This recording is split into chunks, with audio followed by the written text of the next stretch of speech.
할렐루야. 9월 21일 수요일 기팅선 시작하겠습니다. 오늘 말씀은 사무엘하 3장 1절에서 16절까지의 말씀입니다. 사무엘하 3장 1절은 사울 집안 사람과 다윗 집안 사람들이 싸움이 있었다, 그렇게 표현을 하면서 시작을 하고 있습니다. 사울 집안과 다윗 집안이라고 표현을 했지만 왕국이라고 표현하는 것이 더 적절할 것입니다. 다윗이 헤브론에 가서 유다 지파를 중심으로 해서 남쪽에서 이제 왕국을 이루게 된 것이지요. 그러나 아직 북쪽에서는 사울을 따르던 그런 사람들이 그의 그런 손자를 중심으로 해가지고 아직도 왕국을 이루면서 세력을 이루어서 서로 대치하고 있는 것입니다. 결과는 어떻게 되겠습니까? 당연히 하나님의 그런 뜻이 다윗에게 왕위를 부여하는 것이었기 때문에 자연스럽게 다윗은 강해지고 사울 집안 사람들은 점점 약해져 가고 있었습니다. 다윗이 더 강해져 가니까 성경은 자연스럽게 그의 그런 자녀들에게 관심을 갖게 되지요.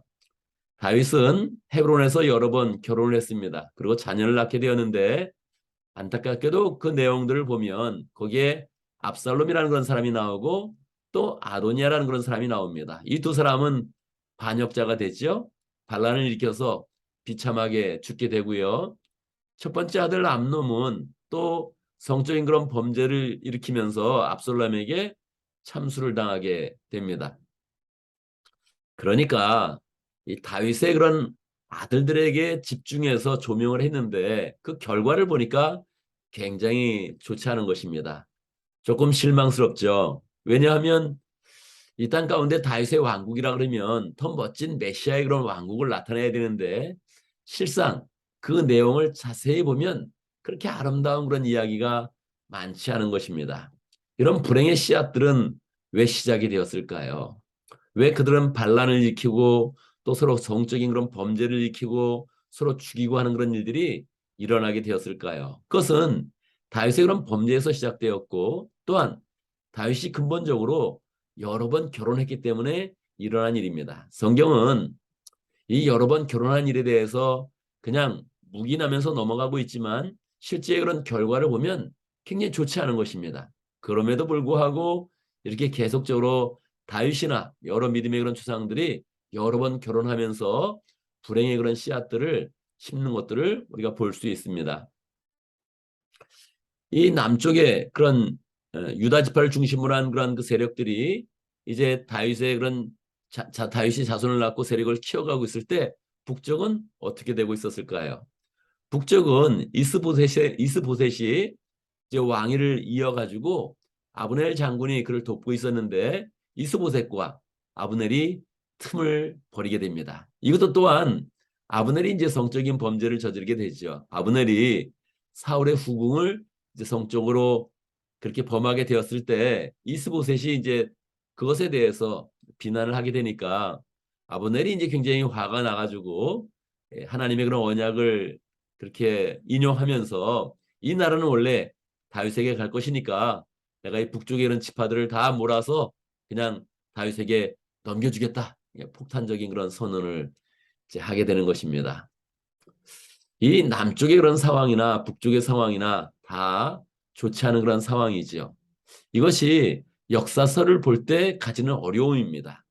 이 역사서는 우리에게 어떤 교훈을 정제해서 보여주는 것이 아니라 일단 역사적인 사실을 우리에게 보여줍니다. 그리고 인간의 역사가 얼마나 허망한지, 얼마나 불안전한지를 우리에게 그대로 보여주고 있는 것입니다. 그래서 우리는 역사서를 볼 때 더욱더 우리의 죄악성들을 바라보고 또한 우리의 그런 삶 가운데 불행을 심는 일은 없는지, 비극을 심는 그런 일들은 없는지를 잘 생각하면서 우리의 삶을 더 경건하고 더 바르게 하나님 앞에 세워갈 수 있도록 노력을 해야 될 것입니다.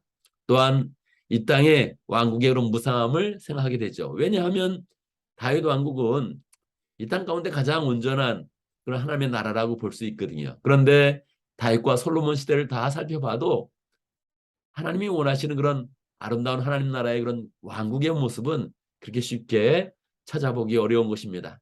태동의 과정이나 실제로 그 왕국이 풍성한 그런 세력을 가졌을 때나 마지막 때를 보더라도 그렇게 아름다운 그런 모습을 볼 수 없는 것입니다. 그러니 우리의 이런 그 마음 가운데서는 더 풍성하게 예수님이 만드시는 그런 왕국, 하나님 나라가 풍성하게 완전하게 이루어지는 그런 나라를 더 소망해야 되는 것이죠.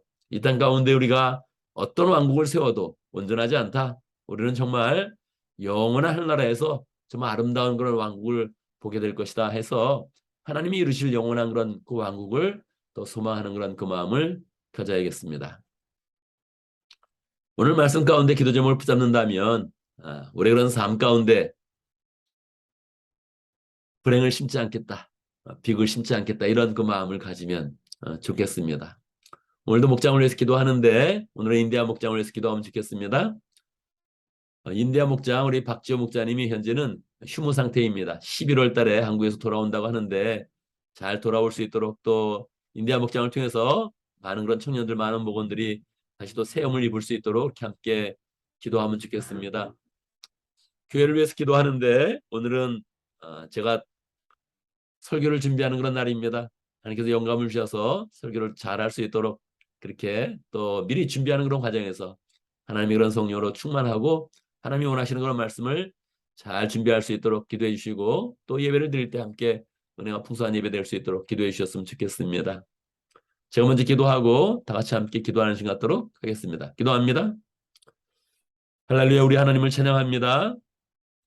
우리 하나님께서 이 땅 가운데 계속적으로 아름다운 왕국의 모습을 보여주시는데 그 모형들이 온전하지가 않습니다. 하나님 아버지, 다윗의 왕국도 온전하지 않고 오늘날 이 땅의 그런 교회나 우리의 모습들이 온전하지 않습니다. 하나님 아버지, 우리의 그런 그 마음 가운데 이 온전하지 못한 곳에서 자꾸 비극을 심거나 불행을 심지 않도록 역사해 주시고, 우리가 소망을 심고 하나님의 그런 그 말씀으로 온전히 쓰며 하나님께 순종하는 그런 가운데 하나님의 아름다운 그런 그 모습이 이 땅 가운데 우리를 통해서 나타날 수 있도록 역사하여 주옵소서. 하나님, 목장을 위해서 기도합니다. 목장마다 축복하여 주셔서 하나님의 은혜와 능력이 풍성히 나타날 수 있도록 역사하여 주옵소서.